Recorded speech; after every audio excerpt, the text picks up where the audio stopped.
Hi, I'm Tim. Welcome to our channel and thanks for logging on. If you enjoy these videos, do me a favor and subscribe to our YouTube channel right here at Watchbox Reviews. I would really appreciate it, and I promise to update daily. If you love this watch, you can see it and you can purchase it on our website, thewatchbox.com. And today we are discussing what might be the perfect size for a Chronomaster style Zenith El Primero. This is the El Primero 36,000 vibration per hour in stainless steel, a 2012 model year launch, 38 millimeters in steel. The watch wears easily on my 16 centimeter circumference wrist. Now it's reasonably slim. It's neither thick nor thin at 12.6 millimeters. It's about as thick as a Rolex Submariner, so you could wear this under any cuff that you can wear with the Rolex. The timepiece with a span across the wrist of 46.2 millimeters and a spacing between the lugs of 19 millimeters that is proportional to the watch's size. So a timepiece that I can recommend for a wrist as small as 13.5, perhaps even 13 centimeters circumference.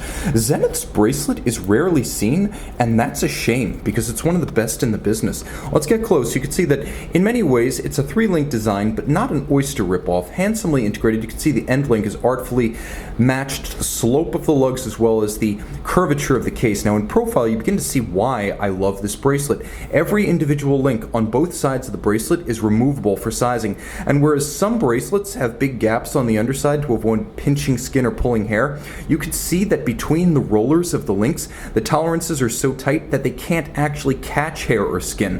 That said, there are also vents to avoid trapping wrist heat, so this remains a very comfortable bracelet to wear during periods of activity and during hot weather. Staggered link alignment, size, and differential finish break up the mass of the metal, and you will note that there is a full twin trigger clasp to keep this one resolutely shut. It's a good looking clasp, it's a secure clasp. I always prefer a trigger system over clamshells or, heaven forbid, friction fit on a sports watch. And this is a sports watch, loomed, automatic, stainless steel, and 100 meters water resistant on a full bracelet. The case band is handsome and the lugs are strong.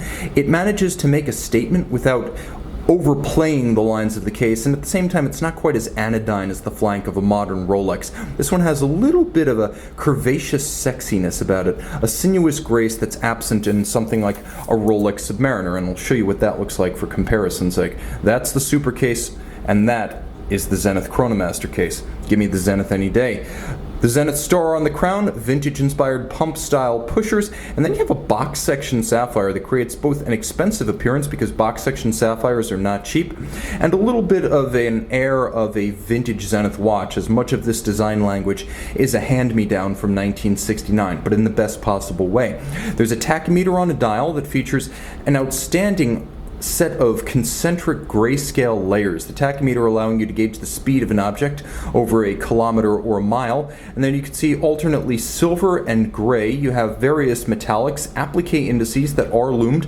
They are steel and rhodium plated for silvery flash, and of course you have sunken and overlapping subregisters for constant seconds, chronograph minutes, and chronograph hours. There is a date down at 4:30, and let me move the hands decisively out of the danger zone. The quirks of the El Primero: when you pull the crown out all the way, you engage the quick set system for the date. This watch does have a quick set. The one feature the El Primero lacks is the stop seconds function. However, you can see with the 36,000 vibration per hour beat rate, you have a preternaturally smooth double step cadence and sweep of the seconds hand, and that preternaturally smooth sweep is matched by a double step cadence when you hold the watch against the ear. Now through the case back, let's pop this clasp open and get as close as we can without corrupting our focus here. You have Zenith manufacturer caliber El Primero 400. 31 joules, automatic winding with bidirectional wind action. It beats away at 10 beats per second, 36,000 vibrations per hour.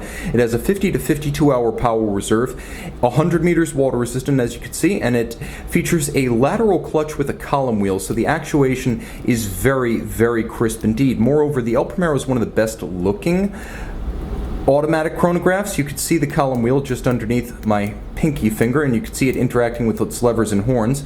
You can see the clutch, lateral clutch naturally, moving into and out of contact with the chronograph center wheel, and then you can see the recentering hammers falling on the heart cam at center. So one of the best things about the El Primero isn't just that it's an outstanding and historically important timepiece, but also that you can literally see everything that's going on. Handsomely executed, it features satin finished levers, it features beveled edges to the levers as well as the bridges, and it features an engine turned perlage on the bridges with a Côte de Genève across the skeletonized rotor. It's a good looking movement with satin finished wheels to top it all off in a combination of fire blued and black polished screw heads. They have different functions.